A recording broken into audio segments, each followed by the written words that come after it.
Hello, friends. It's Maundy Thursday.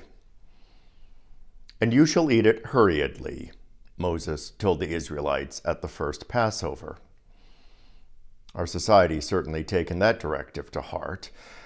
As if to underscore the point, television's Simpson family is sometimes depicted eating at a fast food joint appropriately named Gulp and Blow.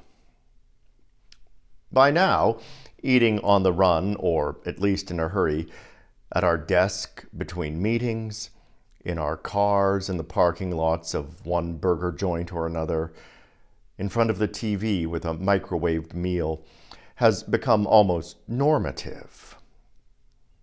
But there are times when people must eat hurriedly, and not because they're running late for a meeting.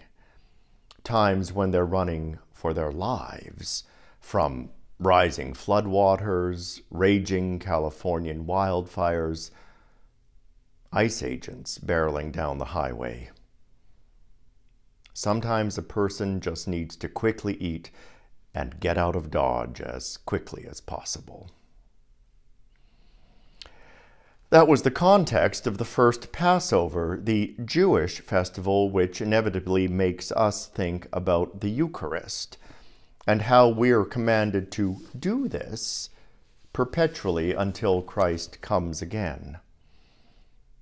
The trouble is, too often these days we do it hurriedly, by which I mean in a perfunctory manner.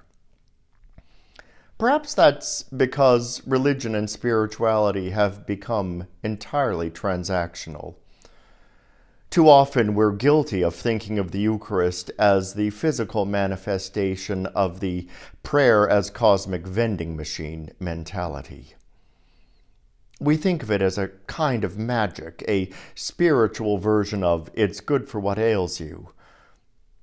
We gulp it down for our own selfish ends and expect it to work its wonders with no effort or no response of our own.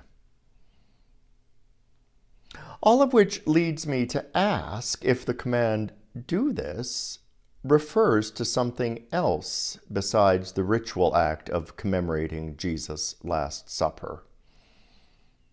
Surely it has as much to do with doing as Jesus did, living and dying as he did, as anything else.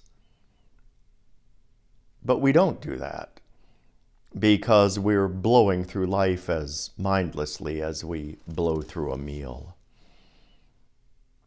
Which is a shame, because time isn't on our side, and we may even feel it's slipping away from us with alarming speed. All the more reason, we think, to not waste time in trying to get it all done, by gobbling up every last goodie without bothering to savor any of them, by moving through life with the subtlety of a cyclone, as if we can outrun the inevitable. And speaking of the inevitable, you've got to wonder what the atmosphere was like at that Last Supper. The air pregnant with expectation, tensions mounting, fear roiling under the surface. It couldn't have made for a very pleasant atmosphere for relaxed dining, or anything else for that matter. Yet Jesus took his time, possibly even lingered, to lovingly wash his disciples' feet. Sure, it was a ritual act of cleansing, but it was also an intimate act of love. Maybe that's why the notion of it makes us so uncomfortable. At any rate, Jesus didn't seem to hurry through it. But then again, why would he? John would have us believe that he alone knew what was coming. So why rush out into the jaws of death instead of staring in the hands of love?